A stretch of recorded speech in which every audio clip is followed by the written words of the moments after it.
अस्सलामुअलैकुम। उम्मीद है यार आप सारे के सारे बिल्कुल खैर खैरियत से होंगे।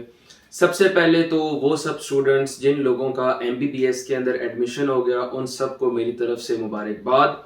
और जो सब लोग मेरे पीछे पीछे केई के अंदर आ रहे हैं उन सबको भी खुसूसी मुबारकबाद।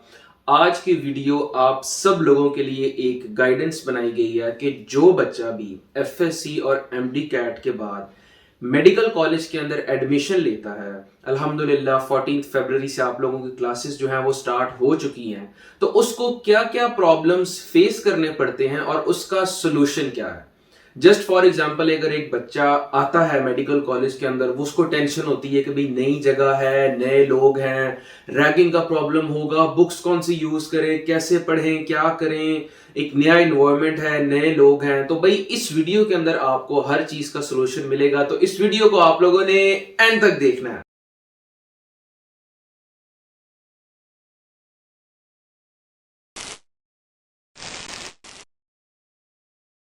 तो ये वीडियो बनाते हुए बेसिकली मैं आज से 6 साल पहले मुझे अपना जमाना याद आ गया, जब मेरा फर्स्ट ईयर एमबीबीएस के अंदर एडमिशन हुआ था।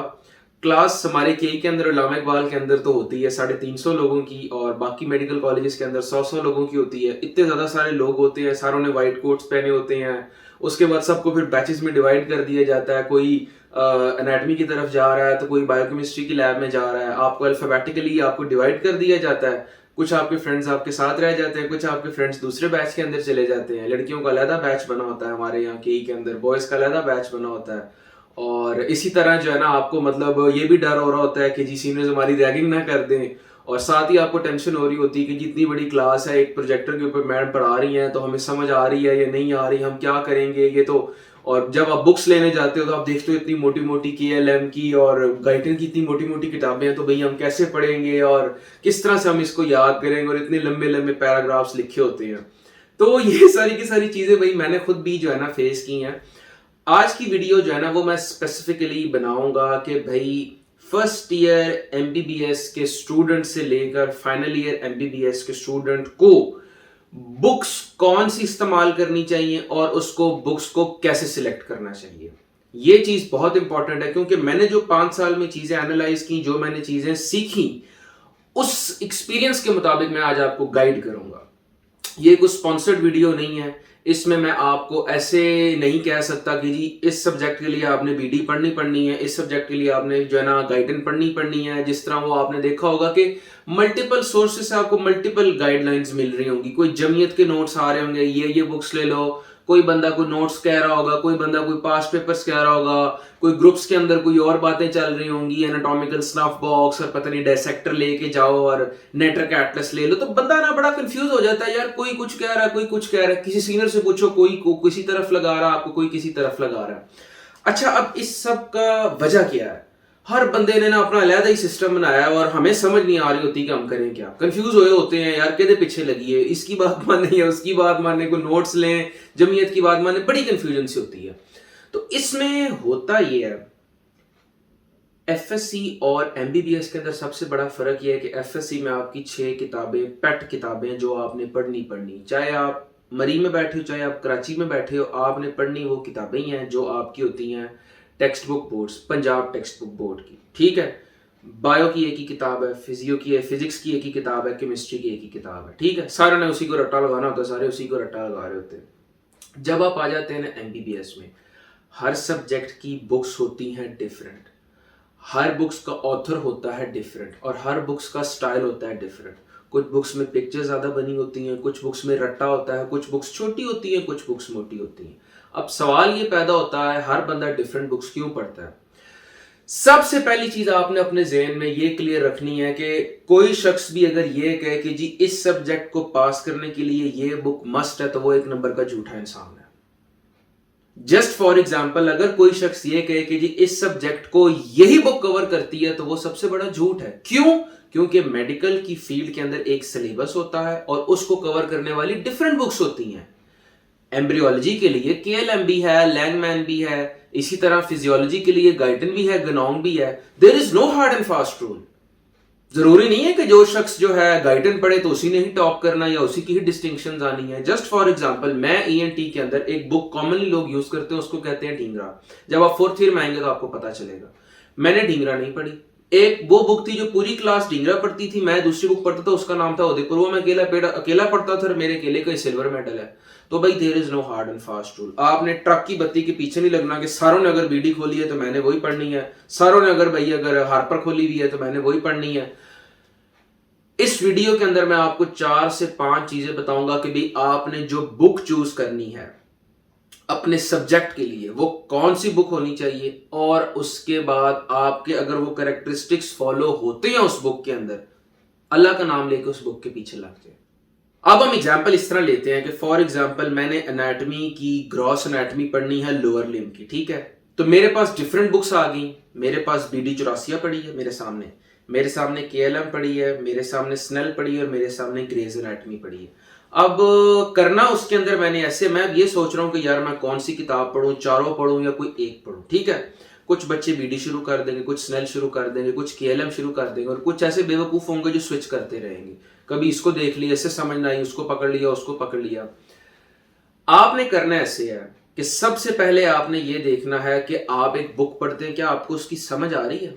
जैसे मुझे आज तक कभी बीडी चौरासिया की समझ नहीं आई। मुझे पता है कि के अंदर काफी सारे लोग बीडी चौरासिया पढ़ते हैं, लेकिन मुझे उसमें रट्टे की चीजें लिखी होती है, इतने सेंटीमीटर यहाँ, इतने सेंटीमीटर वहां, मुझे नहीं समझ आई। मुझे समझ आती थी केएलएम की और मुझे समझ आती थी ग्रेस की, स्टूडेंट ग्रेस की, उसमें कॉन्सेप्ट ज्यादा अच्छे तरीके से दिए होते थे। तो भाई मैं वो किताब पढ़ूंगा ना जो मुझे समझ आएगी, या मैं वो पढ़ूंगा जो सारे के सारे पढ़ रहे हैं, चीजें सारों के अंदर मेंशन है। नंबर 1, किताब वो जो आपको समझ आए। पॉइंट नंबर 2, किताब वो जो आपका सिलेबस कंप्लीट कर रही हो। आपने अपने पास पेपर्स खोल के यूकी टू यूएचएस के पास पेपर्स लेके, केई के पास पेपर्स लेके ये देखना है कि भाई उस जगह में से कितने मुझे सवाल आ रहे हैं, और आपने देखना है कि क्या आपकी बुक वो कवर कर रही है। मिसाल के तौर पे आप ऐसी बुक ले लेते हो जो वो टॉपिक्स कवर नहीं करती, आपका जो एग्जामिनर है, आपका जो हेड ऑफ डिपार्टमेंट है, उसको वो बुक नहीं पसंद और वो उसमें से क्वेश्चंस नहीं बनाता, तो भाई आपने वो बुक नहीं लेनी है। पॉइंट नंबर 2 ये हो गया कि आपने बुक वो लेनी है जो आपका vast majority of syllabus cover करती है। सारा 100% नहीं, majority of syllabus. Just for example first year के अंदर जो बीडी चौरासिया है उसके अंदर जब आप नी जॉइंट पढ़ेंगे तो उसमें एक अनहैप्पी ट्रायड होता है जो उसमें मेंशन्ड नहीं है, तो वो केएलएम के अंदर मेंशन्ड है, उसका सवाल आ जाता है प्रॉफ में, तो वो आपने वहां से उठा के अपनी बुक के ऊपर स्टिकी नोट बना लिया। मेरी बात समझ रहे हैं।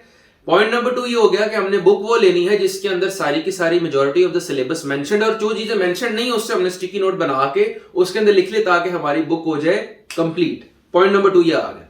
पॉइंट नंबर 3, बुक वो होनी चाहिए जिसको आप एंड के ऊपर रिवाइज कर सके।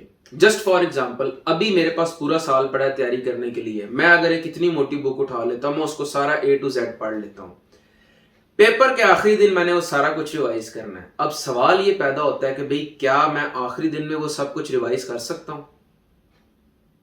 याद रखिएगा, टॉप वो करता है शख्स, सिल्वर मेडल वो लेता है, डिस्टिंक्शन वो लेता है, वो शख्स नहीं जो बड़ी किताब पढ़े।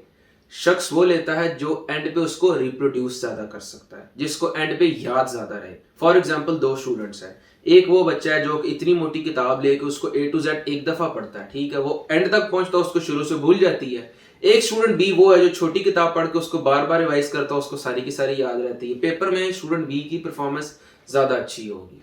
तो आपने साथ ये भी चीज जहन में रखनी है कि आप अगर कोई मोटी बुक के फॉर एग्जाम्पल या आप गाइडन पकड़ लेते हैं, आप उससे कोई टॉपिक याद करते हैं, तो आपने याद रखना है कि भी एंड में मेरे पास 2 दिन होने हैं, या तो मैं उस किताब से इतनी जोर से ग्रिप कर लूं, इतना सख्त किस्म का रट्टा लगा लूं कि फिर मुझे वो ऐसे 15 मिनट 20 मिनट मुझे टॉपिक रिवाइज हो, या फिर अगर आप ऐसे नहीं कर सकते, आप बड़ी किताब से नहीं पढ़ सकते, लीव इट।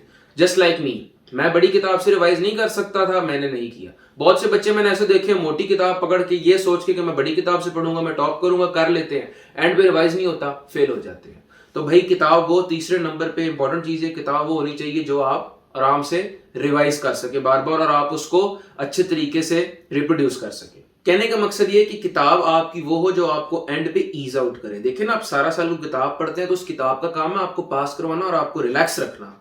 जो किताब एंड में आप रिवाइज ना कर सको, आपको हो यार अब मैं दोबारा पढ़ रहा हूं लेकिन मुझे ऐसे लग रहा है मैं पहली दफा पढ़ रहा हूं, मेरे से वो किताब पढ़ी नहीं जा रही, तो भाई इस किताब का कोई फायदा नहीं होगा। Point number 4 which is the most important, एक किताब से आप एक टॉपिक पढ़ लेते हो, ठीक है, आपको सारा नॉलेज मिल गया, पेपर में सवाल आ जाता है जी, write down the different types of anaemia and explain them, ठीक है। आपसे वो चीज जो आपके दिमाग में है वो पेपर के ऊपर अगर नहीं छापी जाती तो उस किताब पढ़ने का फायदा क्या है।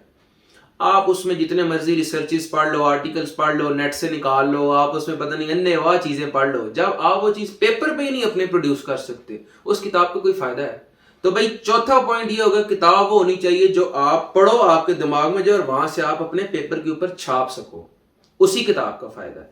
तो भाई जिस किताब में भी आपको ये 4 पॉइंट मिलते हैं ना, वो किताब आपकी अल्टीमेट गाइड है, उसको आपने चूज करना और चुप करके उसके पीछे आप लोगों ने लग पड़ना, ठीक है। मैं किसी एक किताब का नाम नहीं लूंगा, अगर आपको ये 4 स्पेसिफिक पॉइंट्स बीडी में नजर आते हैं, आपको सारी उसकी समझ आ रही है, आप उसको रिप्रोड्यूस कर सकते हो, आप उसको अच्छे से रिवाइज कर सकते हो और आपके वो सारे टॉपिक्स कवर कर रही है, use it.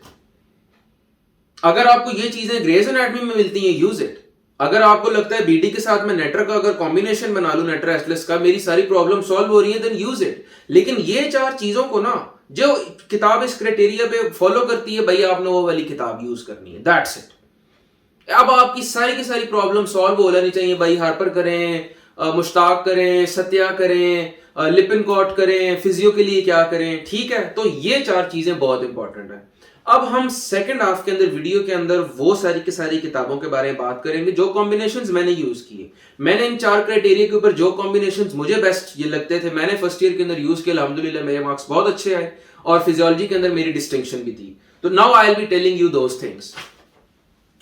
Talking about anatomy, anatomy के अंदर ग्रॉस एनाटॉमी के लिए बीडी चौरासिया को मैंने मेन रखा था और साथ कॉन्सेप्ट्स के लिए मैंने नेटर एटलस को यूज किया था। इन दोनों के कॉम्बिनेशन से मेरी चीजें काफी हद तक क्लियर हो गई थी। एम्ब्रियोलॉजी के लिए मैंने सबसे पहले डॉक्टर नजीब के लेक्चर्स सुने थे, वो आपको अपने किसी भी सीनियर से मिल सकते हैं। वो लेक्चर्स के कॉन्सेप्ट्स लेके उसके बाद मैंने केएलएम से उसको पढ़ लिया था, यानी यहां पर भी मैंने कॉम्बिनेशन चला लिया था, ठीक हो गया। फिजियोलॉजी के लिए भी मैंने डॉक्टर नजीब के लेक्चर्स को ही मेन अपना सब रखा था, जिससे मैंने कॉन्सेप्ट्स वगैरह लिए थे। गाइडेन मैंने इसलिए नहीं पढ़ी थी क्योंकि उसको पढ़ने में तो टाइम बहुत लगता था और एंड पे वो बंदा कह देता मैकेनिज्म इज स्टिल अननोन, तो कहानियां ना मेरे से पढ़ी जाती थी ना मेरे से रिप्रोड्यूस होती थी। कॉन्सेप्ट्स मैं ले लेता था डॉक्टर नजीब से। पढ़ाई के लिए अगर मैं दिल करता था गाइडेंस से पढ़ लेता था, नहीं तो दिल करता था मेरा तो मैं साथ फिरदौस यूज कर लेता था। फिरदौस के अंदर वो चीजें कंडेंस्ड फॉर्म में लिखी है, लेकिन उसको या आपको रटा लगाना पड़ता है या आपको डॉक्टर नजीब से कॉन्सेप्ट लेने पड़ते हैं। बायोकेमिस्ट्री के लिए I will be suggesting you के जो लिपिनकॉट है उसके अंदर फर्स्ट ईयर के टॉपिक्स बहुत कम है, प्रोटीन्स और फैट्स वगैरह इनकी चीजें बहुत कम है। तो मैंने सत्या को यूज किया था, सत्या को मैंने मेन बुक बनाया। एक्स्ट्रा टॉपिक्स जो मुझे पसंद आते थे मैं हार्पर से पढ़ लेता था। और इन दी एंड आपने लाजमी चीज ज़हन में रखनी कि आपके पास पेपर्स होने चाहिए, क्योंकि आपको पास पेपर से ही पता चलता है कि भाई आपकी तैयारी कितनी है। इस लिहाज से और मैं आपको कभी भी ये नहीं कह रहा कि आप मुझे फॉलो करें, मैंने ये किताब पढ़ी है तो आपने ये किताब पढ़नी है। अपने 4 पॉइंट्स भाई ज़हन में रखें। किसी शख्स को हो सकता है कि एलएम पसंद आ जाए, लोग उससे पढ़ते हैं, किसी को हो जाए पसंद आ जाए, स्नेला आ जाए, वो उससे पढ़ते हैं। जो किताब आपको एक दफा रास आ गई फिर आपने उसके पीछे लग जाना है। जो चीज उस किताब में डेफिशिएंट होगी उसके ऊपर उसके आपने स्टिकी नोट्स बनाने हैं और उस किताब को आपने बार बार इतना रगड़ देना है कि एंड में इंशाल्लाह आप लोगों की डिस्टिंक्शन आएगी और आप लोग प्रॉफ बड़े अच्छे नंबरों से पास करोगे। देखें, प्रॉफ में अपनी मेंटल हेल्थ को सही रखना वो बहुत जरूरी है, ठीक है। बहुत से लोग शुरू में गलत डिसीजन लेके गलत तरफ चल के एंड पे उनको इतना मेंटल टॉर्चर होता है कि वो लोग फिर बिल्कुल टोटल कोलैप्स कर देते हैं। इस चक्कर में आप लोगों ने नहीं पढ़ना। शुरू से अपना डिसीजन ठीक रखें, अपने दिल की सुने, अपनी मर्जी करें, लोगों के पीछे ना लगें, ट्रक की बत्ती के पीछे ना लगें। जो किताब आपको सही लगती है वो करें और आपको पहले टेस्ट के अंदर ही अपनी परफॉर्मेंस के बारे में पता चल जाएगा। ठीक हो गया, बहुत शुक्रिया जी, भाई को दुआ में याद रखिएगा। अल्लाह हाफिज।